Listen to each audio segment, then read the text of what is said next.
өнөөдрийн энэхүү арга хэмжээг болохоор эрүүл мэндийн MDK гэдэг компаниас зохион байгуулж байгаа. Солонгос улсад оршин суугаа монголчуудаа зориулан чадварлаг мэрэгсэн эмнэлгүүдийн талаарх илүү дэлгэрэнгүй мэдээллийг хүргэх мөн ойр дотныхоо хүмүүстэй бас энэхүү чадварлаг мэрэгсэн эмнэлгүүдийг бас танилцуулах, зуучлах, бас санал болгох энэхүү таатай нөхцөл боломжийг олох үүднээс энэхүү арга хэмжээг зохион байгуулж байгаа. Бид бүхэн бас Солонгос улсад хэдий амьдарч байгаа ч гэсэн яг Солонгос хүн шиг яг тухайн эмнэлгүүдийн талаар бол сайн мэдээлэл бас авч чаддгүй, бас ямар эмнэлэг сайн, ямар эмнэлэгт бас хандхаа бас сайн мэддэггүй байгаа. Тэгэхээр энэхүү үйл ажиллагаагаар дамжуулаад та бүхэнд ямар эмнэлгүүд байдаг, ямар бас чиглэлээр мэрэгсэн чадварлаг эмчнэр эмнэлгүүд байдаг гэдэг энэхүү арга хэмжээ нээснийг мэдгдээ.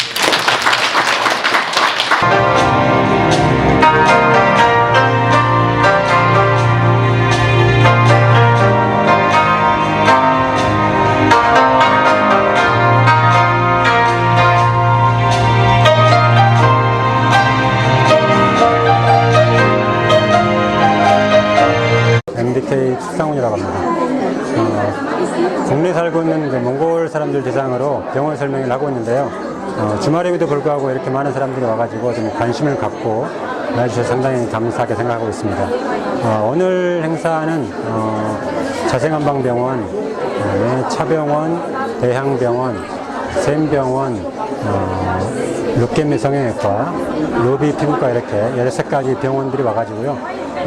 각자 병원들에 대해서 설명을 하고 일반 사람들에게 병원으로 오게끔 하는 그런 시간을 가졌습니다. 앞으로도 이런 행사가 좀 많이 될 수 있도록 노력하겠습니다. 감사합니다. Хамгийн сэтгэл хөдлүүлсэн зүйл юу гэхээр хотоодны 25 дарын насжилтал маш их залуучсан. Дөнгөж 20 хэдэн настай залуучууд бол маш их хотоодны явдраар ирдэг болсон байгаа. Тэгээд миний өнөөдөр энд бас нэмэлтээр тайлбарлахыг хүссэн зүйлээ юу вэ гэхээр манай монголчууд биеийнхаа өөрийгөө ерөөс анзаарч мэддэггүй, биедээ ерөөс огт анхаарал тавьдаггүй, дандаа өөрийнхөө эрүүл мэндийг хоошин тавьдаг байгаа. Энэ бол маш буруу юм аа. Тэгээд өөрсдийнхөө эрүүл мэндэд цохих хэмжээний бяцхан хөрөнгө оруулалтаар та маш зардал, мөнгө, цаг завыг гаргаж авч чаддгийн шүү гэдгийг би хэлэх гэсэн. Тэгээд юуны түрүүнд хотоодны хорт хавдрын хувьд гэх юм бол хотод болоод бүдүүн эзний хорт хавдрыг бол зүгээр л хотоодны дуран болон бүдүүн эзний дурангийн агаар шууд газар дээрээ мэдэх боломжтой ийм шинжилгээ байгаа. Энийг хүмүүс тэр бол мэдтгүү. Тэр бол өөрийнхөө хавдар туссан хойно ирдэг. Гэтэл та зүгээр л нэг л удаагийн хотод бүдүүн эзний дурангаар хавдраа оршлуулах боломжтой. Хэддгээр шатантай явахаа мэддэг боломжтой байдаг. Тэгээд хотоодны дуран гэтэл улаан хоолой, залгуур хоолой гэх мэт ийм хавдруудыг ч гэсэн илрүүлдэг ийм шинжилгээ байгаа. Тэгээд Солонгос улсад жишээлбэл маш өндөр үнэтэй байдаг учраас энэ шинжилгээнд хамрагддаг хүмүүс их байдаг. Гэтэл маань даатгалтайч бай, даатгалгүйч бай хэрэгжилж байгаа эм тарианаас шалтгаалаад үнэхээр хүнд төвшөндөө бол мөнгөний үн бол баг зэргийн нарийн шинжилгээ орвол мэдээж нэмэгдэнэ. Гэхдээ даатгалгүй байсан ч гэсэн нэг их ялгаа байдаггүй.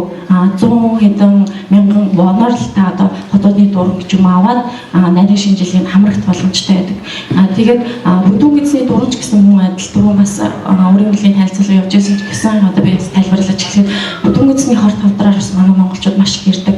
Энэ ямар учиртай вэ гэхээр бидний идэж хэрэгэлдэг хоол хүнснээс маш их шалтгаалдаг. Бид нар ногоо баг хэрэгэлдэг, мах их хэрэгэлдэг, тос ихтэй бүтээгдэхүүн их хэрэгэлдэг. Энэс үүдээд ганц бүдүүн эзний хорт хавдар биш, аялны хорт хавдар маш их хэмжээгээр бас ирдэг.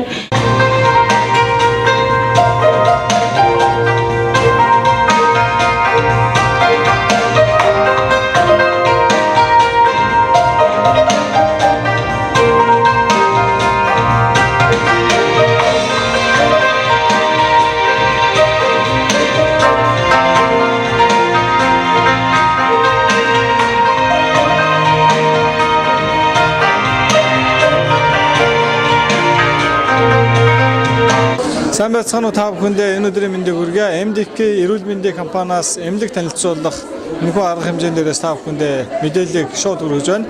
Энэхүү арга хэмжээнд маань 5 эмнэлэг оролцсон байгаа. Часан эмнэлэг, GSM эмнэлэг, ЧА эмнэлэг, За мөн Тэхан эмнэлэг, мөн Look and Me гэсэн одоо гоо сайхны мөн уламжлалт эмнэлэг, хорт авдрын эмнэлэг гих мэтлэн олон төрлийн эмнэлгүүд, мэрэгсэн эмнэлгүүд оролцсон байна. Ингээд энд хүрэлцэн ирсэн нийт зочдтойгоо бас сэтгэлээс нь хуваалцвал. За сайн байцгаана уу?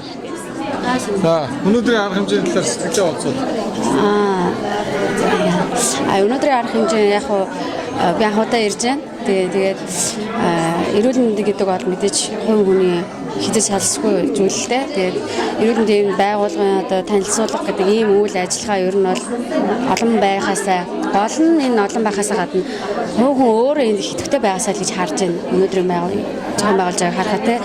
Яагаад тэгэхээр энэ эмнэлгүүд өөртөө ингээд цаг зав гаргаад энэ олон сайхан үйл ажиллагаа хийж яхад манай хувь хүн иргэд өөртөө энэ байгууллагыг олоод ирээд өвдөхтөө ирэхээсээ биш, өвдөхөөс өмнө өөртөө санаа зовоод ирээсэй л гэдэг энэ үйл ажиллагаанаас харж байна. За ихчээ сэтгэлээс хуваалцвал. Өнөөдрийн үйл ажиллагаанд би 2 дахь жилдээ сонирхож оролцож байна. Тэгээд энэ Солонгост үйл ажиллагаа явуулж байгаа монголчуудын эрүүл мэндийн төлөө үйл ажиллагаа явуулж байгаа маш олон байгууллага, эмнэлгүүд байгаа. Тэгээд энэ эмнэлгүүд маань өвчтнүүдтэй хүрэх, үйлчлүүлэгчтэй хүрэх энэ замыг одоо хүргэж өгч байгаа юм сайхан үйл ажиллагаа байгаа. Тэгээ эмнэлгүүдтэй тэр болгон олон эмнэлэг байдаг боловч тэрийг хүн болгон мэдээллийн сонсож тэгж ойлгож зөв мэдээлэлтэй очих тийм боломж бас нэлээд ховор байгаа учраас энэ үйл ажиллагаа маш чухал үйл ажиллагаа гэж бодож байгаа. Гэхдээ ер нь бол их л хэрэгтэй юм эмнэлгийн юмнууд явж байна л да. Тэгээ нуруу нугасны талаар бол монголчууд бол угаасаа асар их асуудалтай байдаг. Нуруу нугасны талаар угаасаа зөвлөгөө авъя гэсэн бодолтой чисэн эмнэлгийг сонгоод очиж уудснаатай явж байна л да. Өнгөрсөн 11 сард нугасны гэмтэл гэдэг онцтойгоор ийм сонгоо байдалд орсон. Солонгос улсад дэмжлэгээ хийлгэхээр ирчихээр 20 хоног болж шал байж байна л да. Эмнэлгээ хийлгэж сонгож ирсэн эмнэлгээс нь гадна ондоо боломж олцоо юу гэдгийг тэрийг л хайж өөртөө боломжтой хямдхан нөхцлүүдийг л хайж энэ семинарт ирлээ. Гар хөл нуруу жоохон өвдөж байна. Тэгээд мэдрэлийн часан уламжлалт эмнэлгийн хүмүүстэй уулзлаа, танилцлаа. Ерөнхийдөө нуруу гар хөл өвдөж нь бол тэр нурууны дийсэг гэмтсэн тэрнээс болдог юм байна. Түүнээс мэдсэлтэй аргаар янз бүрийн юм тан угаад бол нэмэр болохгүй юм байна.